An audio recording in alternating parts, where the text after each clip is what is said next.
I know the loudest and most insufferable political commentary accounts are all new on this platform and are probably on life support right now, given the Thomas Massie blowout defeat that just happened, but let me explain this to you calmly and slowly. It was always going to happen. You weren't living in reality because you haven't been doing this long enough. You don't understand the laws of gravity around here. And so your over-emotional takes and your humiliating crash outs have been embarrassing for you, and all of us who've been doing this, me for nearly 2 decades, understood what was about to happen to Thomas Massie, because ultimately politics is a war zone. Politics is not about your niche boutique issues. It's about a team sport. In war, you pick a side and you fight with that side. If you don't fight with that side, if you fight against your side, you'll get left in the dirt, in the mud. That's what happens in war. You'll be put in the trench. And that's what just happened to Thomas Massie. Why? Because Thomas Massie represents a Trump plus 40 district. I mean, do you understand that this is one of the most pro-Trump districts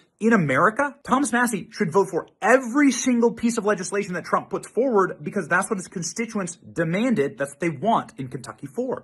Thomas Massie didn't do that. He voted with Democrats, 1 out of every 4 votes. And he pissed off the likes of Stephen Miller, who's the architect of Trump policy and MAGA policy. He pissed off Donald Trump. He pissed off J.D. Vance. He pissed off everybody. And how you think that's going to work out for him? They're going to go straight to the voters and say, this guy is screwing us over. And more importantly, that's going to infuriate the Republican leadership in the House, who need to depend on those style districts in order to give bend in the joints to Republicans that represent Republican plus 1 districts or Kamala plus 1 districts. And there are Republicans who represent Kamala districts that Kamala won. Those guys need security on certain votes. And with a guy like Thomas Massie, you take one safe Republican vote off the board, you change the math on everything. It could have really destroyed President Trump's entire agenda, and it nearly did. And so Thomas Massie got what he deserved in the war zone of politics. You are a child if you're upset about this or shocked by this. You're a child. Grow up. Thomas Massie did this to himself. I know you're probably sucking on that copium right now, but this is the reality of politics. I'm sorry that I had to be the one to break it to you. Thomas Massie got